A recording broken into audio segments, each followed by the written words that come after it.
It's just after midnight on December 26th.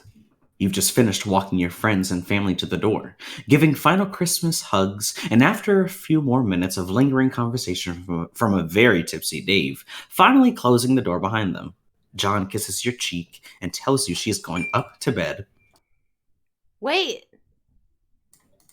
She lets out a startled gasp at your sudden and unintentionally loud demand, then just stares at you with a look of confusion and just a hint of annoyance. sorry, just hold on. Sorry, there's one more Christmas thing we gotta do. Wait down here a sec. I'll be quick, I promise, and then we can go to sleep. You sprint up the stairs into the office, frantically pull open your desk drawer, and grab the meticulously wrapped box you've been hiding there for nearly a month.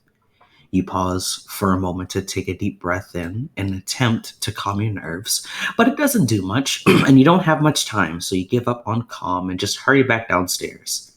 John is dutifully seated back on the couch, the warm glow of the dying fire illuminating her sweet face. God, she's beautiful.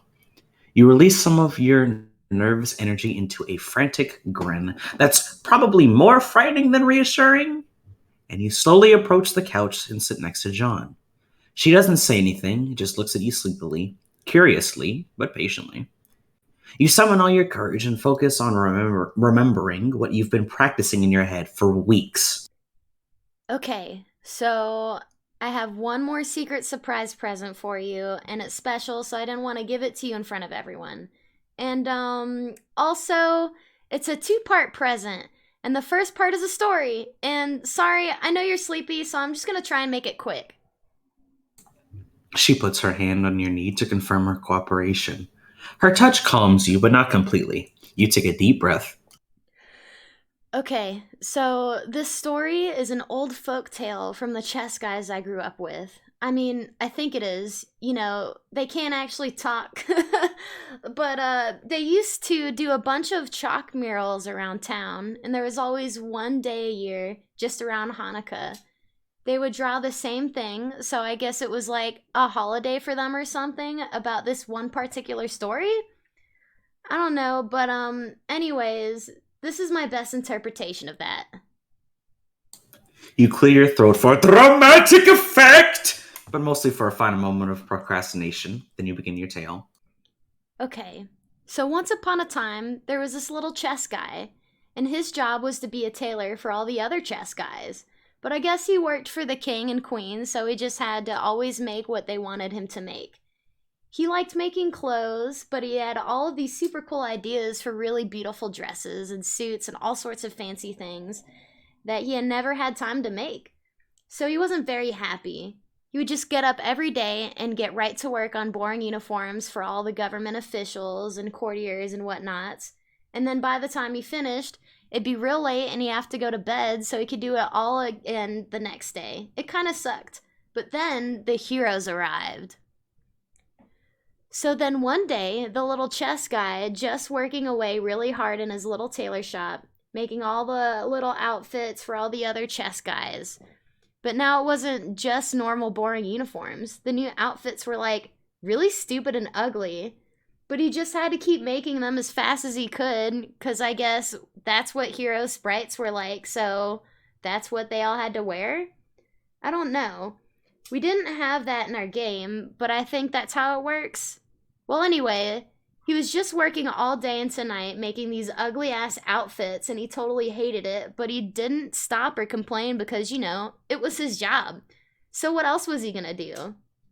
All the other chess guys needed to get their outfits ASAP before the heroes found them. So he had to keep working.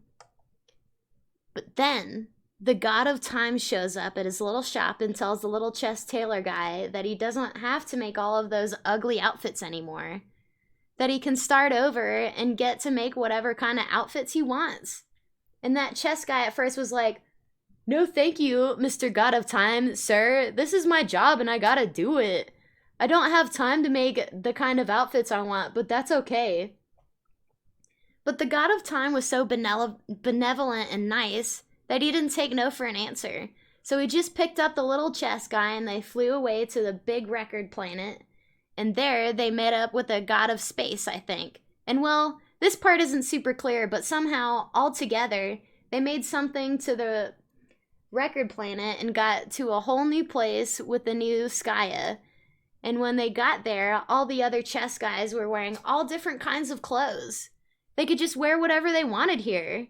So they brought the little chess guy back to his little shop, which I guess was in this version too. And for the first time, he got to just make whatever kind of clothes he wanted. So he made all his pretty designs and gave them out to his new friends, and they all looked so good. And he made himself the most beautiful outfit with lots of colors and big poofy sleeves and a big skirt. And well, the outfit was different in all of the different murals. But the point is, it was beautiful and very fancy and cool. And the little chess guy was finally free to be himself, and he was finally happy. And all because someone believed in him and cared about him enough to push him to follow his dream and be himself and help him and tell him it was okay. You take a moment to gauge her expression again. Excuse me. She clearly just wants you to get on with it so she can open her present and go to bed, despite her polite and encouraging smile. You take another deep breath and press on. The end. Sorry, I just wanted to tell you the story as part of your gift because it kind of reminds me of you and some of the stuff you've been going through. And, You nervously hand her the box. I guess I hope this helps. She takes the box, giving your hand a quick squeeze, and you watch anxiously as she clumsily unwraps it. Paper removed. She pulls off the lid while your eyes remain fixated, unblinking, on her face, waiting for her reaction. Inside is a necklace, a simple silver chain, and in the center, a nameplate in tasteful silver cursive, a single word: June. Okay, before you say anything, I promise I wasn't like going through your stuff or trying to be sneaky or anything. I would never do that. I was just taking out the recycling and the bag broke and spilled everything all over the floor. And then I went to clean it all up and I accidentally found your list. And I thought all of the names you came up with were so beautiful, even the ones you crossed out. But then I saw you circled June. And as soon as I saw it, I just knew it felt right. It felt like you. She continues to stare at the necklace, her face locked in a tense yet indiscernible expression. She doesn't say anything.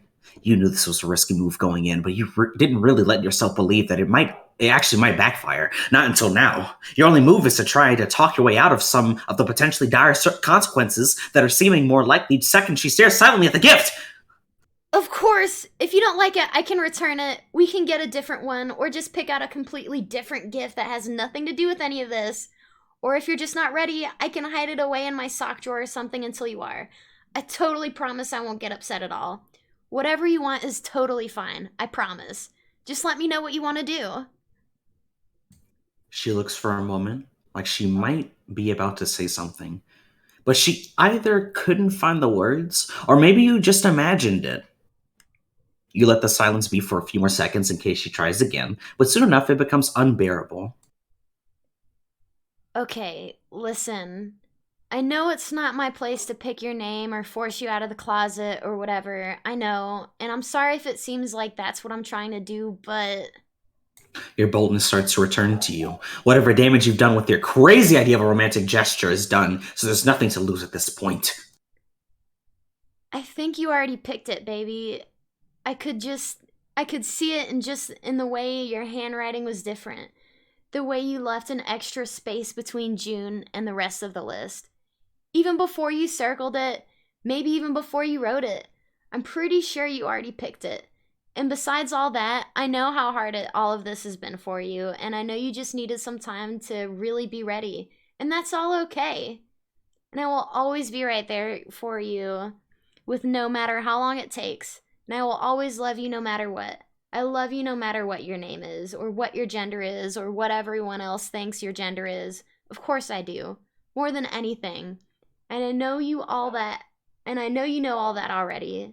But sweetie, I also know you, and I think you are ready. I think maybe you've been ready. I think you're just scared. I think You just need someone to tell you it's okay. At that, you can see her eyes start to water. You take one more risk to put your hand on her cheek, wiping away the tear with your thumb. She finally looks up to meet your eyes. Baby, it's okay. You can do this. You deserve this. And you're not alone. She looks at you, tears continuing to slowly fall, then back at the necklace again for a few silent seconds. You remove your hand from her face and just watch and wait.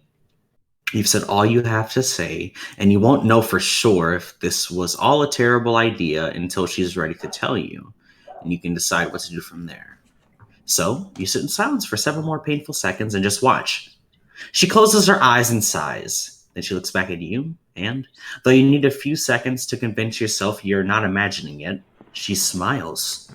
She hands you the box, and your heart drops for just a second before you realize she's turning around. She holds up her hair rather unnecessarily as it has just barely started to reach the back of her neck, and with possibly the greatest sense of relief you've ever experienced, you dutifully take the necklace out of its box and place it on her neck. Once you've gotten it clasped, you let her know with a gentle kiss on the back of her neck. All at once, she rotates back towards you and throws her arms around you tight, burying her face in your shoulder. The two of you just sit there holding each other wordlessly for several perfect minutes. Finally, so softly you can barely hear, she whispers a shaky, Thank you. you squeeze her even tighter. Merry Christmas, June. Oh, that was really sweet. Very sweet. I would I would It was really I would pay It's unholy insane. amounts of money to I think have that Roxy that's call me funny. baby. I am incredibly jealous. God. This is really good. I'm telling you, God. Just hear her shouting away.